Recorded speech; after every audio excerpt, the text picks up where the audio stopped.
He's been in The Thin Blue Line and Gimme, Gimme, Gimme and movies such as Notting Hill. Now he's here making his debut on Free Speech Nation. It's the actor James Drewyfus, everyone. Thank you for coming in. These chairs are a bit awkward, aren't they? So uncomfortable, I can't tell you. It's like a test. I feel like I'm being very rude to the audience because I've got my back to them. Oh, they don't care. It's not about them. All right. Well, it's fine. My crown fell off today, so if a large tic-tac thing comes out of my mouth, you'll be pleased to know it won't be landing on your lap. So this is great. You're having trouble sitting on the seat and your teeth are falling out. This is the interview couldn't have started better. I know. 53. Only 53. Yeah, we need to get better seats for the guests. Come on. Thanks so much for coming. I'm fascinated. I think some of the things I've seen you in are absolutely wonderful. And did you always want to go into comedic acting specifically, or did it just happen that way? No, it just happened that way. I actually wanted to be a serious actor and, win marvellous awards for being sincere. And it all went horribly wrong. And I ended up in sort of OTT comedies, which I love. I mean, but I did tend to get stuck in a kind of a pattern. I went from absolutely fabulous to Thin Blue Line to Gimme, Gimme, Gimme. So, and they're all sort of over-the-top, sort of silly comedies. So I was kind of stuck for a while, but not that I minded, because I was working with my comedy heroes, so I really didn't care. Well, the roles are brilliant, but as you say, there's always a risk, isn't there, that you end up being typecast? Yeah, but that's what I mean. But that happens to everybody. Yeah, I mean, typecasting happens. It's part of the job, and you go into it. It's a vocation, so you go into it knowing that you won't always be working. Yes. You know that most likely you won't be working, and number two, you'll get typecast. So I just sort of had to accept it. Yeah, but I mean, it's interesting, isn't it? Because those characters are associated. We think of the characters and we think that these are very camp, flamboyant, gay men. But actually, Constable Goody wasn't even gay at all in The Thin Blue Line. Well, no, I thought he was rather like Frank Spencer in Some Others to Heaven, who, loved his mum and talked about... So I was very confused when I kept getting referred to as, the gay one. And I was thinking, who are they talking about? And then I realised, well, actually, what they meant is the camp one. And this is something I used to say at the time, is people were very quick to equate the word camp with the word gay. Yeah. And I know so many very straight-acting gay people, and I know some extremely camp-acting gay men. Do you know what I mean? So it doesn't always follow. But doesn't that show how much things have changed? Because I remember watching that when I was younger and not necessarily making the connection. And wasn't he in love with a female... He was in love with Constable Habibi. It was mentioned in every episode, but it still... he still came across as gay. I mean, maybe it was something I was doing. I don't know.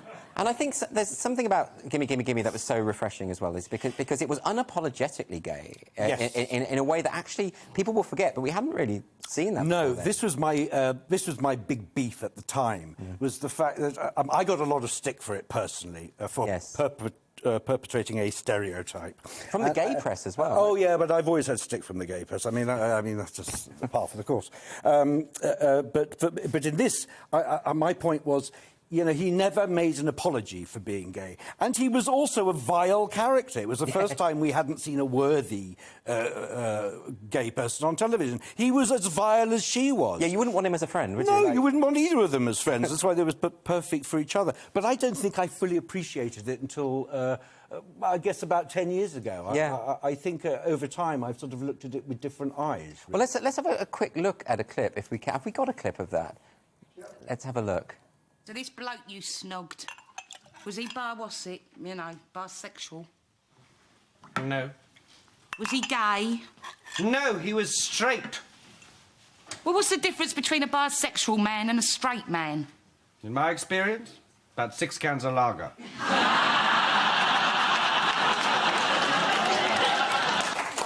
The thing about these characters, though, is that they are so brash. They're so kind of formidable. They're so kind of vile, and it reminds me that people always say that in comedy you need to have someone that you like and you get on with. And then I think of the plays of Joe Orton, and everyone's horrible, and that does kind of work, doesn't it? But then watching this, there is, I mean, especially with the character of Linda, because she's played so brilliantly by Kathy Burke, is that she did have, I mean, as vile as she was, she was much more of a sympathetic character. The number of times when we were recording it, the audience would go, oh. Right. And she'd turn around and go, oh, shut up, to everyone. But they did. There was a sort of pathos to her performance. And I also think people liked it because it was... it's just very stupid. I mean, absolutely. I'm not being rude about it. It was like a pantomime. It was supposed to be a cartoon brought to life. There was a journalist who wrote. There was a journalist who wrote an analysis of it and put it on Twitter saying why I don't think Gimme, Gimme, Gimme would be acceptable today and listed all these reasons. And I was... I sort of responded to her saying, yes, all very interesting, and you said some very nice things about us, so thanks for that. But it is rather like writing a sort of political thesis on Scooby-Doo. Yeah. It won't get you anywhere. Yes. It feels like it's almost just as popular now. People still love it, don't they? But, yeah. And maybe because it's so subversive. Isn't it? Yeah, yes. I mean, at the time, it was kids sneaking out of their bedroom to watch it, and old people loved it. I think it's something to do with the garish characters that sort of reminded them of, I don't know, George and Mildred or something. But old people and young people tended to love it. And now I think there's but I got a lot of stick from the gay community and the gay press for it. A lot of stick. And what was their objection with that? Well, I don't know. I just...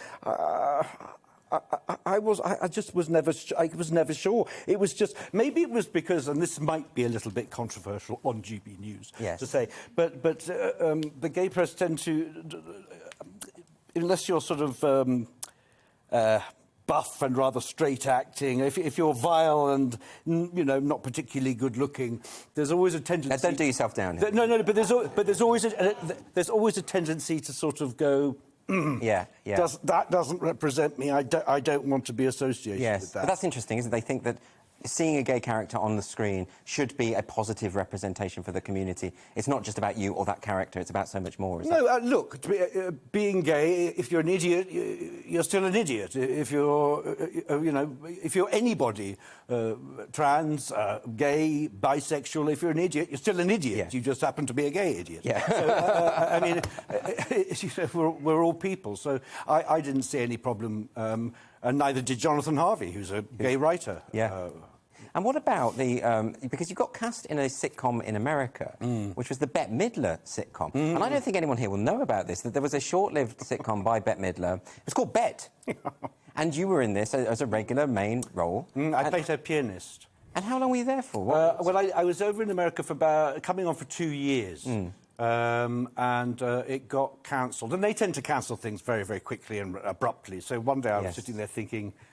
this is marvellous. And the next day I got a telephone call saying, sorry, but you're the 200th person I've had to ring and say it's cancelled. And I said, oh, thanks very much. It was that abrupt, was it? That abrupt. And I tried to go back to pick up some of my stuff from the dressing room, and it really is like in the movies. It's like, sorry, you don't work here anymore. I had to turn the car around. Ruthless in Hollywood. Absolutely ruthless. And but you got to live in Hollywood for that time? And I did. I lived opposite David Hockney, up in the... Yeah, I know, ridiculous. Wow. Up in the mountains. I mean, didn't even think about saving any money. It was ridiculous. I mean, really stupid. So I came back with absolutely nothing. So it was more just for the experience then, really? Yeah, and I had a wonderful time. I had a brilliant time. I don't remember much of it, but I had a really good time. Do you have any roles in particular, maybe roles that aren't necessarily comedic, that you just think that really is something I'm proud of? Big silence. Yeah. Yes, I mean, there are roles on stage. I did Julius Caesar a while back in playing Cassius. Yes. And I was very proud. I got a second prize for the Ian Charleston Award, which is the best classical performance under the age of 30. And that I was incredibly proud of, just because it came out of, it was very unusual for me to get anything like that. Yes, so absolutely. They all tend to be on stage, really, not on television. But do you prefer the stage? And I hear a lot of actors craving it. Oh, really? No. I hear a lot of actors saying that's the pinnacle. No, is the it terrifies me. No. Really? No. Do you get nervous? I always feel like standing there and breaking the fire alarm just before I go on stage, and then just claiming I don't know anything about it. Or any delayed press night, over the moon. I remember doing Cabaret, and I was holding hands with Harriet Thorpe. We were on stage and there'd been technical problems, and Bill Kenwright came down onto the stage and said, I'm really sorry, ladies and gentlemen, but tonight's performance, the press night, we've had to cancel the first preview. And I squeezed her hand so tight, and she went, thank God not? And I said, yes, I know, me too. Yeah, it sounds like maybe the theatre's not for you in Well, it just can be terrifying. Once you get into it, it's absolutely fine. But those first previews are just, they're a nightmare. And I think most actors would tell you. It's a very rare actor who goes, I think it's just the prestige, isn't it? People sort of think that the theatre is the most prestigious thing to do, but... Well, it is, really. But, I did sort of 10 years of theatre before I, did television. Yeah. So, I just think as I've got older, I've just got a bit wetter. And it's interesting you mentioned cabaret, because there's been that story this week about Eddie Redmayne and, being criticised for playing as a straight man, playing a gay role. Do you think that's an issue? Do you think that's something that we should take on board? I think it's ridiculous. I think ID politics should stay out of the arts and keep well out of the arts. Oh, well, I couldn't agree more. It's a very eloquent way of putting it. I recently did a film with Colin Firth and Stanley Tucci, and they played a gay couple, and I challenge anybody on the planet to watch that and not be entirely convinced and moved by their performances. Yes. Utterly astonishing. It was about a gay man and his partner, and Stanley Tucci plays the character of a man who has early onset dementia. And it is, they give some of the most moving performances I've ever seen. And you can go back years and years and years of straight actors playing gay roles and gay actors playing straight roles.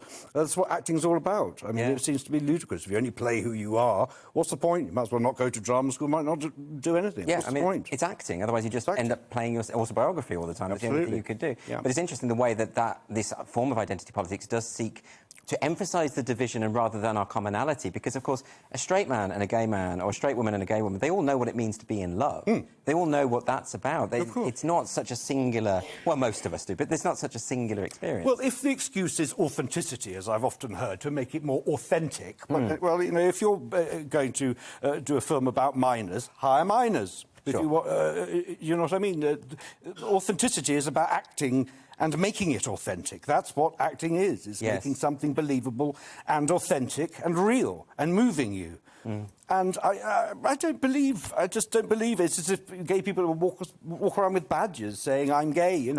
At the end of the day, I thought the whole point was we'd get to a stage where being gay wouldn't be an issue. Yeah. When I wouldn't be introduced as James Drewyfus, the gay actor, which I spent 20 years going, openly gay, as if it was some ghastly, terrible secret. So I was really hoping that's where we'd be now, with less labels, not more. Oh, well, you were very wrong about that prediction. I was very wrong. It's quite the opposite. I am afraid so. So, what about this idea of cancel culture? There's a lot of people who talk about that cancel culture is not real. There aren't people who are losing work because of their opinions. But I know for a fact that you've experienced a form of this, haven't you? And this was to do with a Doctor Who role. Can you maybe tell us, because I don't think people will be aware of this, can you tell us what happened there? Well, I was working for an audio company, playing rather a significant part in it, and I signed a letter in support of J.K. Rowling and the horrendous abuse that she had been subjected to, and still is. And I also signed a letter asking Stonewall for a respectful debate on these matters. Yes. And then I got a raft of abuse from the fans of this particular programme. I mean, a really shocking abuse. And, at some point I just thought, I'm going to respond in kind. And I told several of them where to go. Yes. And I then sent a tweet out to this company saying, forgive my response to these people, but I'm not going to sit back and be accused of something I'm not. Yes. Then they put out a statement saying, we do not support transphobia in any way, shape or form. Thus sort of saying about me. Yes. We think he's transphobic. And based on nothing? Based on on the 2 letters I'd signed. Saying that we want a respectful discussion and debate? Yes, and then I was erased from the artwork from the CDs, and my name kept disappearing. And I called my agent and I said, look, can you just find out what's going on? Why is my name being erased?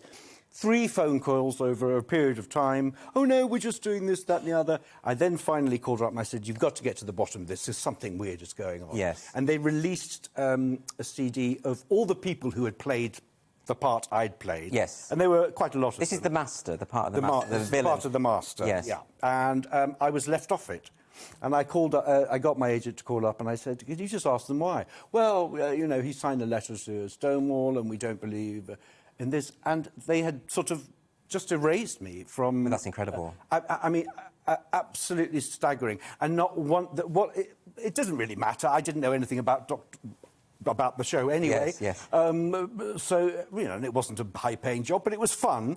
But what astonished me was not one phone call, not one letter, not one email. And I just thought the cowardice to do this. I just felt stabbed in the back. Well, also, it's quite sinister, isn't it? It would just erase you as though you never did the performance. It never happened. We didn't have this person. Yeah, so whenever I hear people saying cancel culture doesn't exist, I just go... Well, of course, but also because you'd written this letter or co-signed a letter sort of saying what we need is respectful debate. What we need is people not to shout abuse at each other, and then maybe we can resolve this. And then the response proved the point of the letter, which is that you got a whole raft of abuse. Absolutely. I mean, it was astonishing. But actually nothing, I mean, nothing astonishes me now. We live in such a mad, crazy, upside-down world where right is wrong and wrong is right. And I don't get it. But this was at the beginning. This was a good couple of years ago. So it's only got worse. So you only have to look at, you know, women out there who are suffering the same daily for speaking biological fact. And it's happening now, you know. And to the people who say it's not happening, I mean, I don't know what land they're living in, but certainly not the same one as I am. It's very interesting because what's happened with Professor Kathleen Stock recently, of course, would suggest that people just don't want to have the conversation. That, you know, it would be perfectly possible to protest peacefully, wouldn't it? And no one would have a problem with that. Of course. But it's dressing in the masks and the threats and the harassment. What I don't understand about modern activism is the fact that what a way to go about getting your point across. I mean, it's rather like the Insulate Britain protesters, who I agree with their point. I think everyone agreed with their point. Yes, it would be great to do that. But then you go and really annoy 99%. And put people in danger. And put people in danger. Yeah. Stop that. You poor woman with her mother in the ambulance. Yeah. Things you think...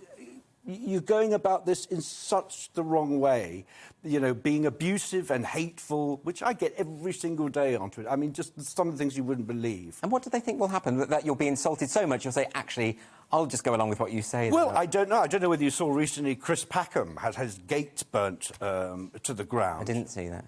Yes, by people. They came and they threatened him and threatened his...